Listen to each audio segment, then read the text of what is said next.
with like roosters fighting and they're betting on. Yeah, 79 people, including 3 school workers from like a different town. They were coming in. God forbid a teacher has a hobby. No, God freaking forbid. God knows they don't make enough fucking money during the day. No, exactly. I'm Glennis LaRoe, comedian, perfect woman, and certified sad girl. I'm on a mission to meet and interview sad girls like me and destigmatize mental illness, all in the hopes of feeling a little bit better by any means necessary. We're all going through it. Let's go through it together. And remember, it's okay to be sad, girl.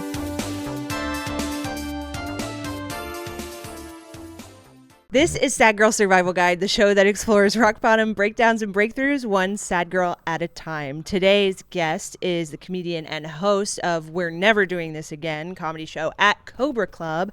Please give it up for Chase Hoffman. Yes! Oh my God! We're going crazy! We're never gonna die! We're never gonna die! Yes. Hey, how are you? I'm doing all right. I really like your bracelet. Oh my God, thank you so much. My friend and podcast co-host, Sure, podcast for 2 seasons, Shan Ferry, they got this for me in Mexico City. Oh, I know like Shan. super cute. Yeah, They're you awesome. do know Shan. Yeah. I love Shan. That's so beautiful. We were at a crafting thing, and I thought you made that yourself when we were crafting. You would have thought. Every thunk. single person has asked me that, including my occupational therapist, Sarah from Massapequa. Shout out. Shout out. Love that girl. Wait, is Massapequa Long Island? Long Island. Okay. Correct. I, for some reason, thought it was Massapequa, Massachusetts. But Oh my that's God. redundant. No, that is. I thought you were going to get up and leave. Really beautiful. I get up and leave. I'm like, how dare you slander my region of the country? How dare you slander New England? Wait, where are you originally from? I'm from Connecticut. Oh, yes. By way of Pennsylvania. Okay. So I was born in Pennsylvania, and then I turned 6 years old. No correlation. My parents and I, and my sister, I guess she can come too. We moved to northeastern Connecticut. Okay. It's part of the state nobody knows. Okay. Very poor and crime ridden. Oh, interesting. We're kind of like not like other girls. We're kind of like not like other girls. Connecticut, yeah. Wow, 100%. Interesting. Yeah. I mean, I feel like I do think when people say Connecticut, they think like white, upper class, yuppie, but like I feel like every state has different kind of. No, it absolutely does. And a lot of that reputation with like the wealth and the waspiness of it all is actually a very, very small percentage of the state. Definitely. It's like what I call the chode or the vestigial tail that's stabbing into New York's side. Yes, of it's course. It's kind of like when you're laying next to a man and you can kind of feel his you know what and your you know where. And if you know what I mean. But that can be nice sometimes. And I actually love every second of it. But there's write that down. But the rest of the state, and I come from like Tolland County, which is like northeast part of the state. Actually, very rundown. A lot of like worn down industry towns that were kind of like abandoned after the Great Depression, after World War II, shit like that. Interesting. So, yeah, it's really crazy. My town just got busted in a 70-something person cockfighting ring.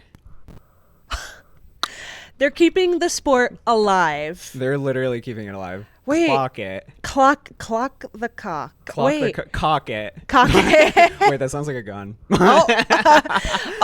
Wait, like roosters fighting and they're betting on. Yeah, 79 people, including 3 school workers from like a different town. They were coming in. God forbid a teacher has a hobby. No, God freaking forbid. God knows they don't make enough fucking money during the day. No, exactly. Right? Yeah, maybe they wouldn't need to resort to gambling on chickens. They wouldn't need to throw the chickens in a cage. And I was like, well, okay, I grew up around a lot of chickens. Like, what if I knew some? What if I'm Nepo for cockfighting? Wow. Is anybody thinking about that? Is anybody thinking about that ever for once?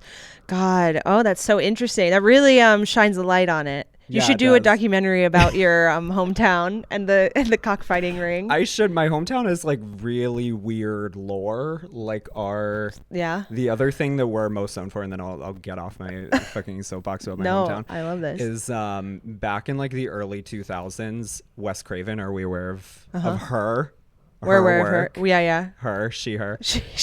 rest in peace. Wes Craven, famous horror director. Wes in peace. Wes. Sorry. It was right there. It was right there. Sorry. Wait, it was right there. And he I'm he-hemming him now. Did The People Under the Stairs and Nightmare on Elm Street, famously. Shot a couple scenes of his last movie ever in what's now the middle school, used to be the high school.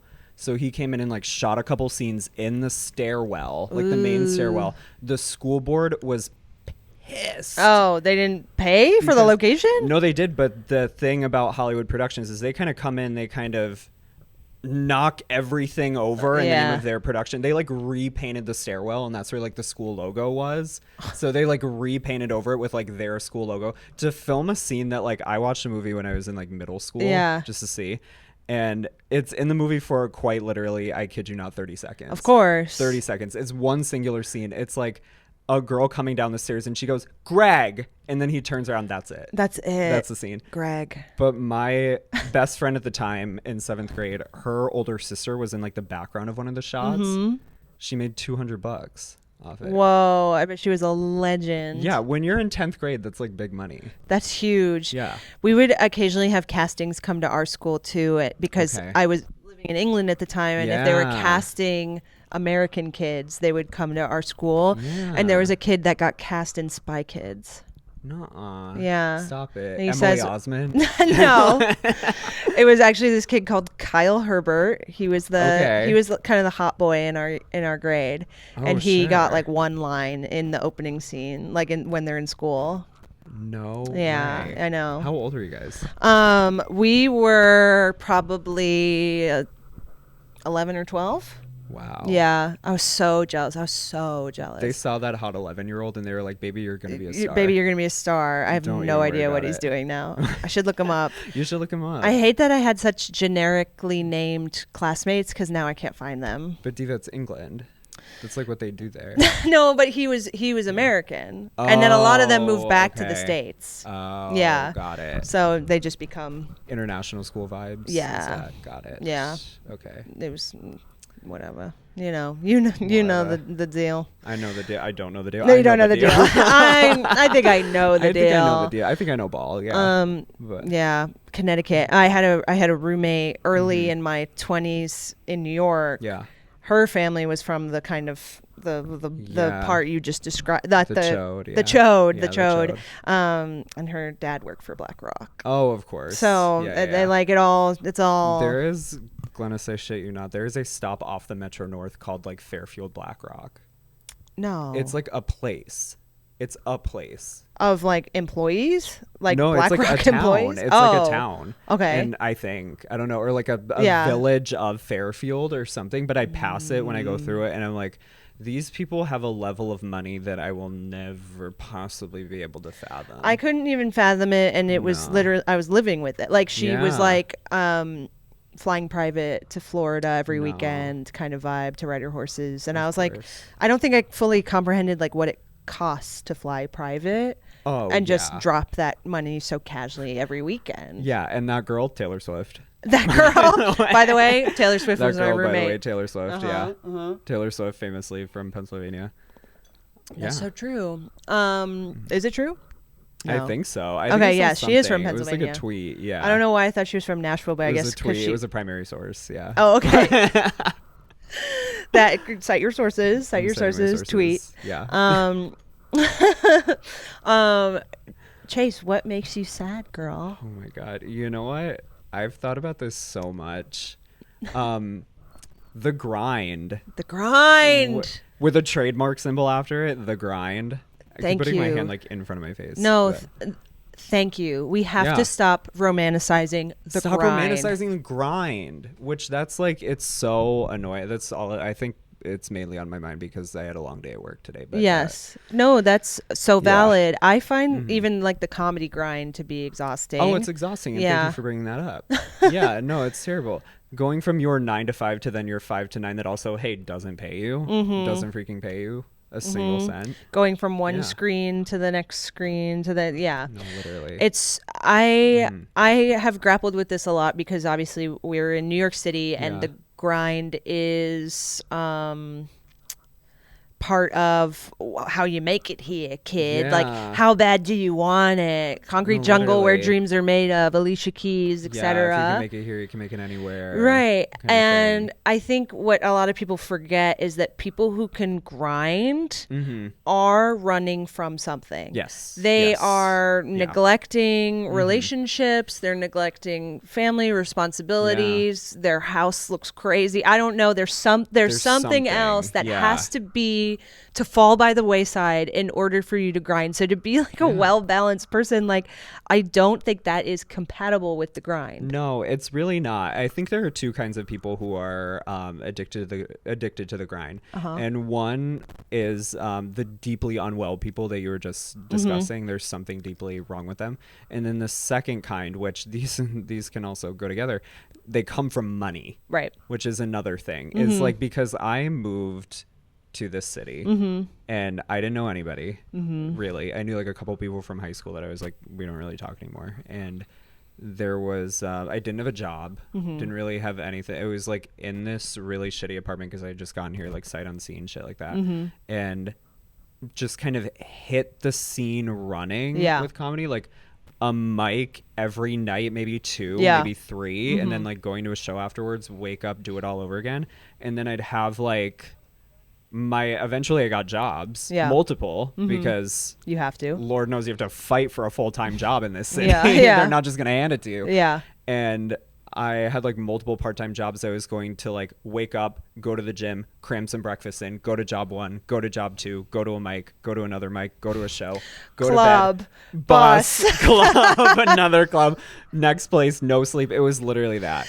It's literally that. And I do think there is something to be said about your late teens, early 20s, where that is so in your energetic bandwidth where you can do that and you're almost kind of energized by it. Yes. But there have been times in my like even like early 30s where I was booked and busy and I was like, I can't do this anymore. Like I can't, and it's making me suffer as a person and as a performer to the point where I can't show up and be good at what I want to do. And then I resent it. And then I feel like I'm being shitty towards my community. And then then I go home and I'm like, what is it all for? Like, it all can slip away so easily if you're burnt out. Yes. And that's the thesis statement really is what it is. What is it all for? Again, because like you can grind as much as you want. And then at the end of the day, you're like, what are the fruits of my labor? Right. Like, what am I truly getting from this? And then I'd see people who are working like half as hard as me and like getting more stuff. But then it's also like they're focused or they're like straight men who are like getting ahead in the game simply because they're like bros in the comedy scene or whatever. And then I'm like, I don't know. Man. It's exhausting. I do think there are diminishing returns with the grind. And I think focusing and being strategic is better. To your point about people who come from money, it's like they're wired a certain way, but then also oftentimes their rent is paid. They don't have to work. So they can put the energy that you and I have to put into a 9 to 5 towards being creative. And I'm like, I would so much rather be doing that knowing I have this security net. 100%. It's so much easier. And it's one of those things because, again, we're in New York City. You're never not going to encounter wealthy people or people who come from wealth. I try not to vilify people as long as they like kind of cop to the fact that it's like, oh, I'm in a very privileged position to be able to do this. 100%. Yeah. When people act like, oh, like, I was nearly homeless or like making jokes about this. And I'm like, I know for a fact your parents bought your apartment. Like, don't make a joke about not making ends meet when like you literally have a silver spoon in your mouth. You are the end. Exactly. And it's like, you are the alpha and the omega. You're the beginning. Like, literally. The other thing I was going to say was about, Nope, can't remember. That's okay. It'll come back. But that was the really the thing that I had to reckon with was, especially when I was starting out here, like I knew there was money in this city. Could not fathom how much. Yeah, you can't comprehend it really. Because again, I grew up in Connecticut. That world was so separate from me. Yeah. And where I grew up. Like the rich kids in my hometown, they wore like Abercrombie. Yeah. They would wear Abercrombie, but they were the Abercrombie rich kids. Right. And then the rich kids over in like Fairfield County, they're wearing like Prada, Versace, whatever the hell. So that's like, there are different levels to this. But then I moved here and I was like, okay, how do people have so much energy to do all this comedy at night? And how are they grinding so much? And I was like, all their bills are paid. Yeah. All their bills are paid. They don't have to worry about that stuff. They have a credit card that mommy and daddy pay for. Or even like they don't have to worry about Ubers at night because they use their mom's credit card. Yeah, it's attached to their account. That pays for that. And that's a huge chunk out of your expenses. Yeah. And like, meanwhile, I hop a turnstile and I'm like, guess I'm having dinner. Beans on me. Yeah, okay, divas, tuna's on me tonight. The fish is on me. But it's so it's real. Really, it used to grind my gears like nobody's business. Yeah, I mean it's really real, and I'm so glad you said it because I think like it's a capitalist like mindset of like there's a moral good in working yourself to the bone and never taking time off and all this stuff. And like one of the most like refreshing conversations I've ever had with someone who is like objectively successful was with Sabrina Wu. Yeah. I was driving them home one night and I was like talking to them. They were saying they were in a writer's room. They, obviously they had done the big movie and I was like, Joyride. That's a great movie. Great movie. So funny. And I was like, I'm just like, I wish I like knew how to like get into these rooms. Like the things that you're doing are so impressive. And they were like, yeah, but like at the end of the day, it's work. And the things that I really want to be doing is like playing video games with my partner and like being at home. And I was like, damn, like, cause what is it all for? It's like, it's all for peace and comfort and love creative fulfillment and creative fulfillment. And it's like you can do those things without followers and you can do those things without like the clout, the little prizes, even though the prizes feel like a validation of like the pursuit. 100%. But I'm like, I love being on my couch and just going smooth. I love not having like responsibilities, like a contract hanging over you and obligations. Like, I don't know. I sort of am like releasing it. There's like a part of me that's releasing the like need to be successful to prove something. Yeah. And it feels like something that an earlier version of myself would have been called giving up. Yeah. But I don't think it's giving up. I think it's like, hey, like maybe you romanticize something because you thought that was what would make you happy. And there's like other things that are actually really good for your soul that isn't money, clout, status, like because those people are famously not always happy or satisfied themselves. No, they're not happy. And then you meet those people because it was even on like a microcosmic level. Yeah. When I was in college or something, I was very much that person who would chase after Chase. That's my literal name. Name drop. Hey, that's would chase after like the quote unquote popular crowd, like the popular girls and everything. And then I'd befriend them. Yeah. And I'd be like, respectfully, divas, y'all are a train wreck. Atrocious vibes. And train wreck.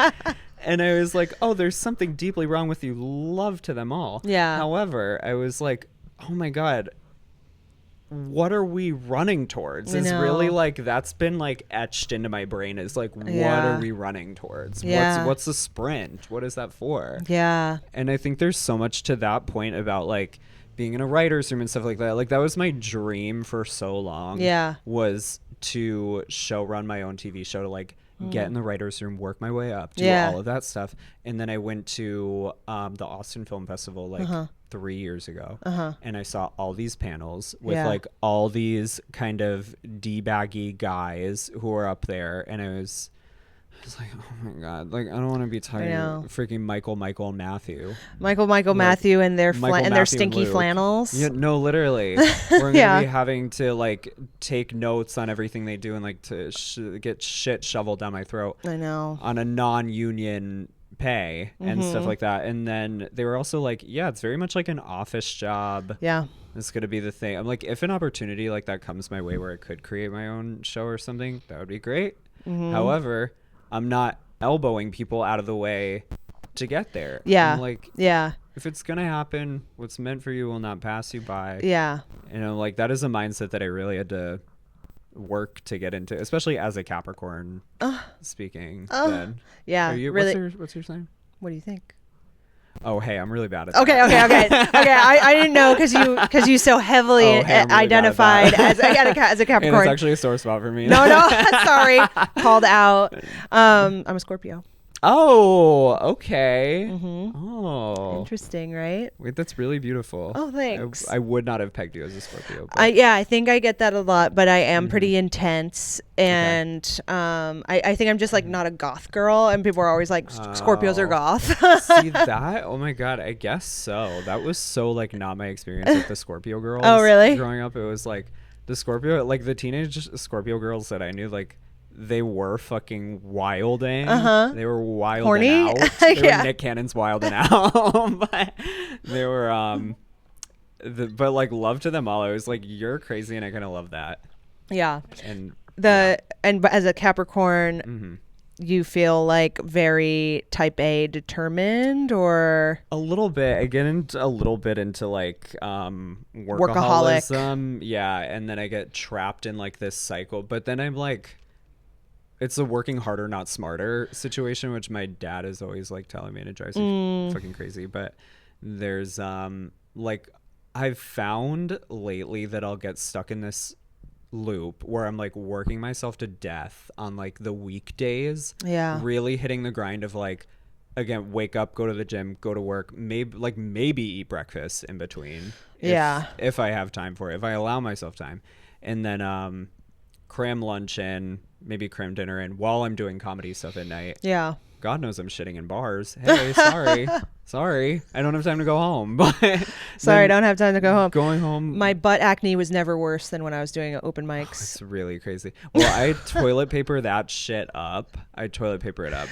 Okay, yeah, you're because I'm ruining these bars' plumbing by using all of their toilet paper to load the seat up. But there's and then I like kind of wake up, do it all over again. Sure. The next day. And then I reach the weekend and I just like crash. Yeah. Because I cannot move. Cannot move. You're exhausted. You're also like, there's also probably that, what is it called? Like, it was like revenge. It's like a revenge thing, but it's like on your own use of your time where you're like, oh, I've been grinding so hard that I want to like avenge my own grind by like overcorrecting. It's like rest is resistance. Yes. Don't call me, don't text me, lower the blinds. Don't text me. Yeah. Literally all of my blackout curtains shut. Yes. I'm in a fucking tomb. Yeah. I feel you on that. Like and it's gotten more so as I've gotten older. Like the weekends become way more about just rest is resistance. Rest is resistance. Rest is resistance. In a really big way. Resistance is not going to the club.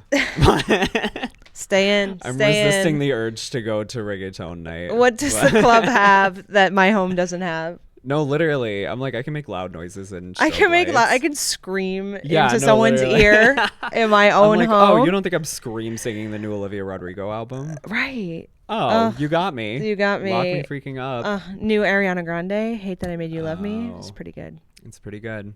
I gave it a little listen. You gave it a little listen. A little listen here and there. There was something you said about grinding, which we've been talking about the whole time, of course. And again, I think it went out of my brain again. It's okay. We've been having a really rapid fire conversation. No, we really have, and it's been good. And I think we're getting a lot of thoughts generated, which maybe that's the grind, and maybe that's bad. Who's overthinking? Not being present? Overthinking also bad. Yeah. Also really bad habit. Oh, I know. Okay. I was relating a lot to your, like, I don't want to have to elbow people out of the way. Because I've literally said that exact phrase about, like, acting. Because I wanted to act. And then I was like, well, I don't want to be, like, in an audition room, like, trying to elbow my way to the front of, like, a group of people who just look like me and whatever.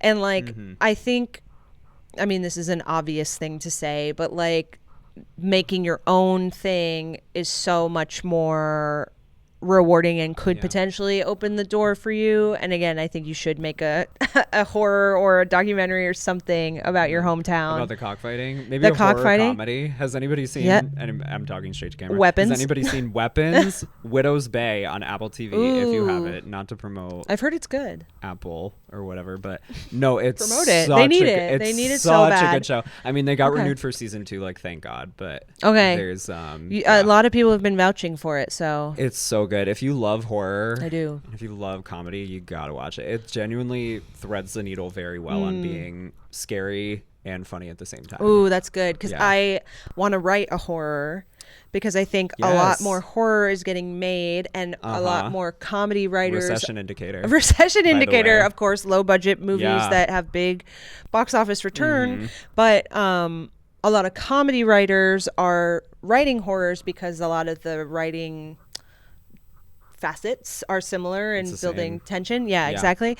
But I think horror has more mainstream appeal than comedy, because comedy has become so fractured, but politically, culturally, identity wise, that I think that's a big reason why they're not investing in, like, big budget comedies, is because they're like, how is this going to appeal to everyone when we're in the midst of a culture war? No, literally. And also, like, how do I get people's freaking attention when they're, like, stuck to their phones? When they're like, I can watch the equivalent of a full-length movie by scrolling on TikTok. And it's the funniest thing you've ever seen, and it's funnier than anything anyone could have written. Than anything anybody could have put out. Yeah. No, 100%. Yeah. I think it's exactly that. And there's a huge kind of dearth in, one of my favorite words, by the way, dearth. Beautiful There's word. a huge dearth in big budget studio comedies and stuff.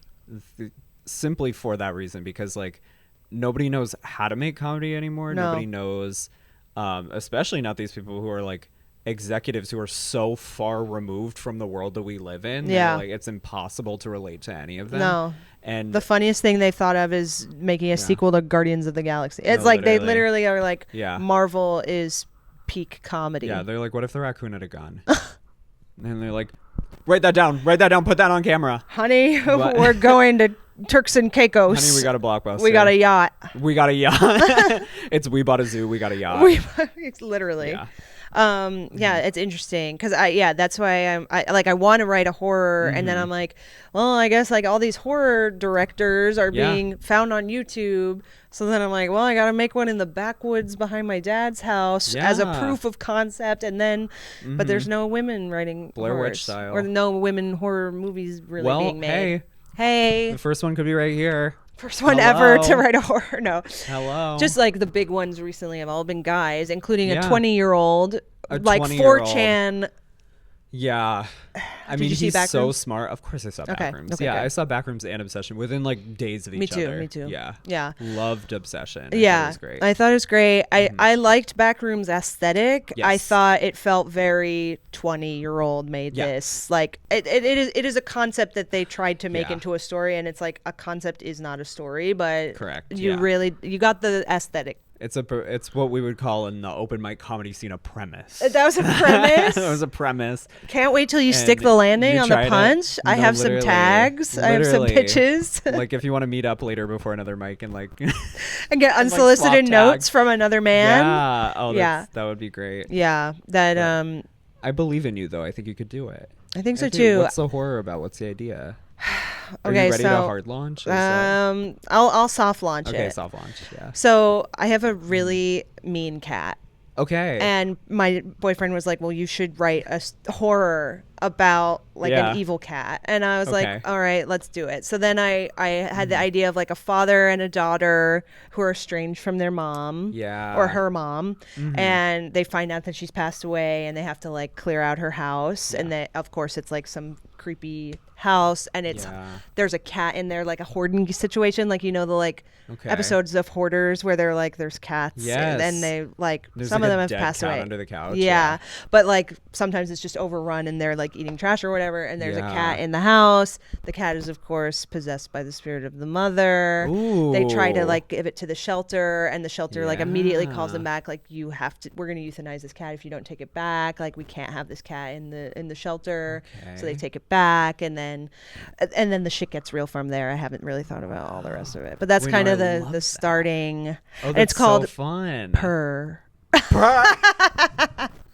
Working title. The gays all over it. I know. Gays Purr, lock in. subtitle on the red band, don't be a pussy. Wow. Oh my God. I think we have Come a on, pitch. it's funny. I think we have a pitch. I mean, it's a half idea right now. I love it. And I want the dad to be Nick Offerman. So Nick Offerman, if you are hearing this, please, I would die. Yeah, cock in. It's me. That's a callback. It's me. And cock in.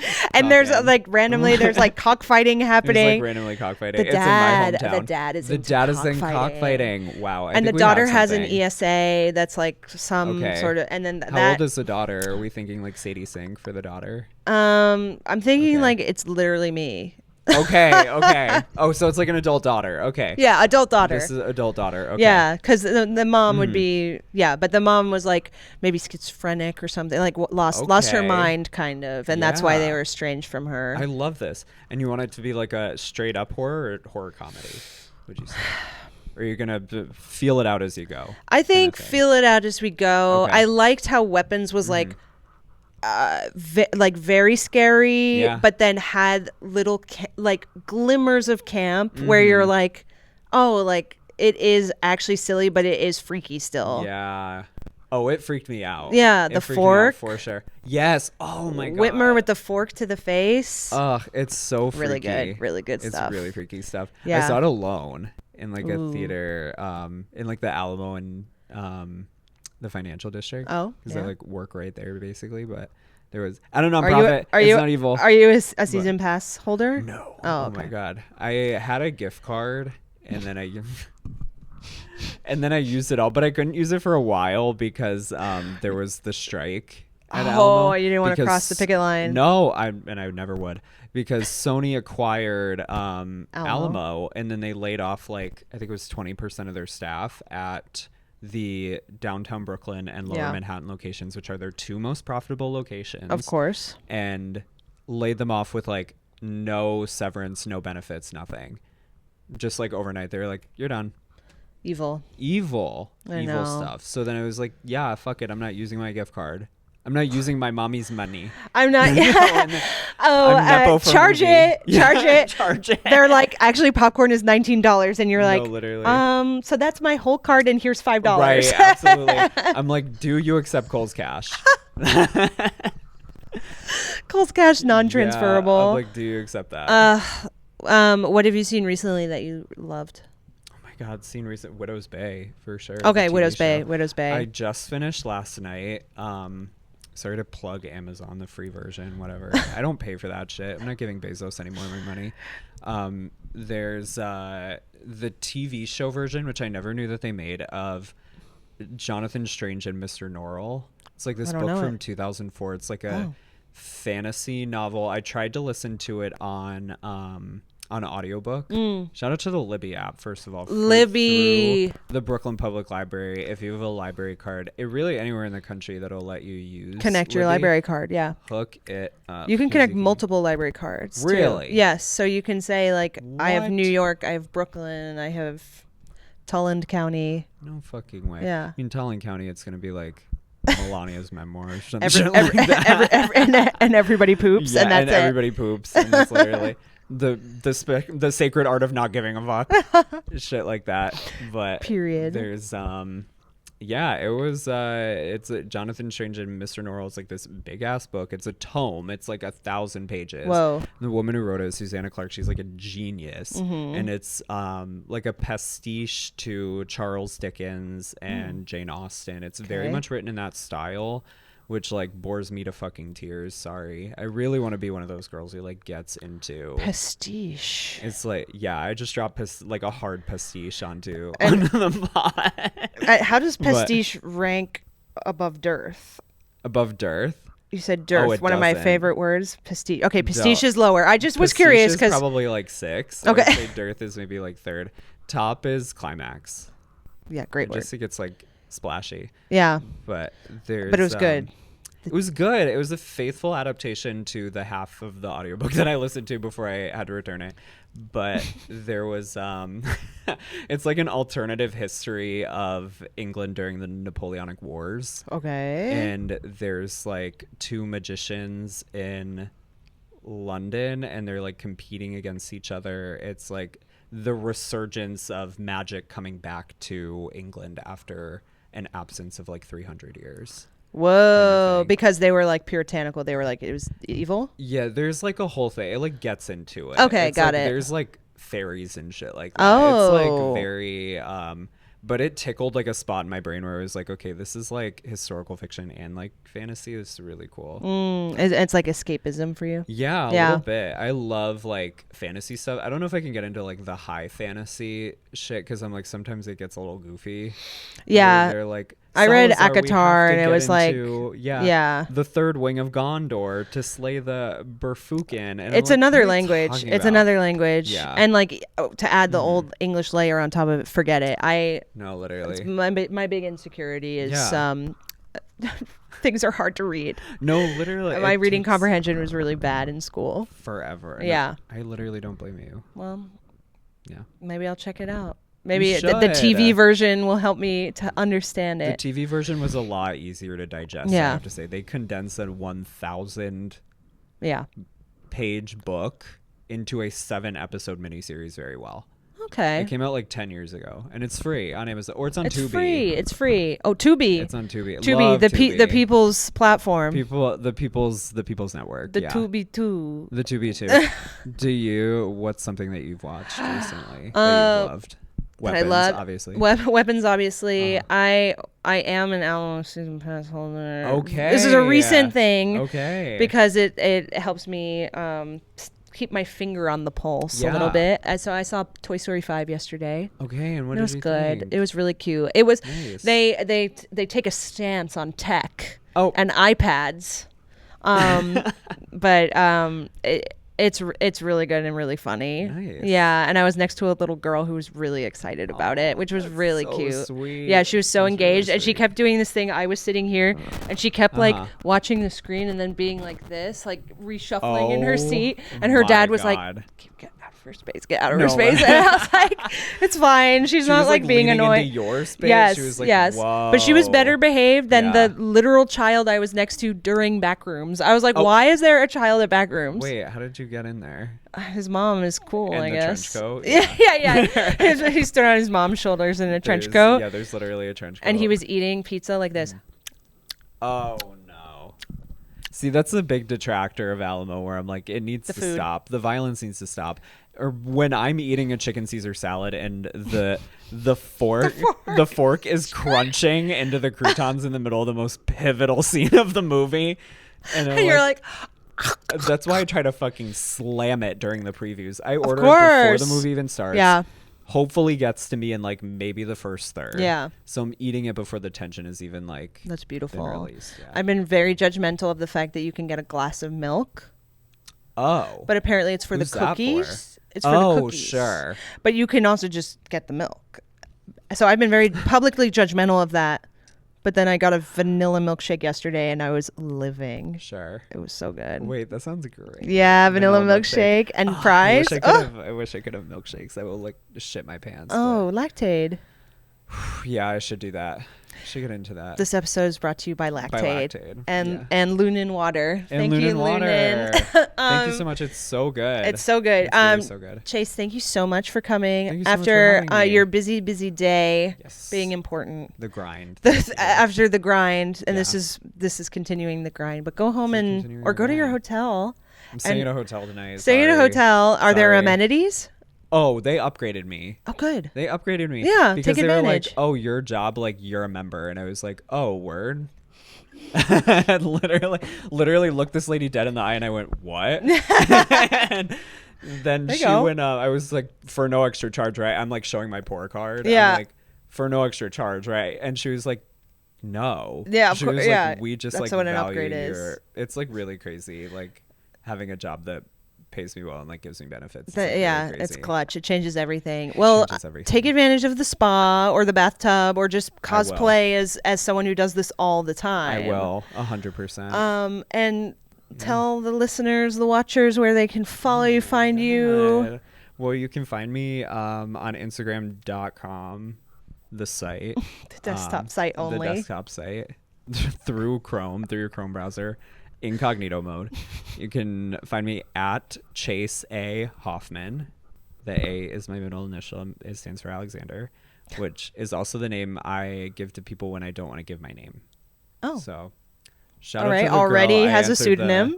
I answered the phone at work earlier, and this person was like, "Hey, like, she was like, oh, thanks for like forwarding me to your coworker. Like, what's your name?" And I went, Alex. Straight up forwarded her. And I was like, she's gonna be like, yeah, I talked to Alex on the phone, and they're gonna be like, who? You're hallucinating, Diva. Like, there is no Alex at this place. Is that your Starbucks name I'm just too? like fucking with people. No, I do Chase, and then I just kind of let them improv it. Yeah. And they just kind of like write it out. But Yeah. It's Instagram is Chase A. Hoffman, and next show, we're never doing this again, is Cobra Club. We're soft launching. It is July 28th. I don't know if this will come out before then. Maybe. But yeah, check it out. It's going to be really fun. Yay. Well, thank you so much for coming and talking about the grind. The grind. I fucking hate it. Dude. And remember, it's okay to be sad, girl. Bye. But it's not okay to grind. It's not okay to grind. Don't grind. Yay.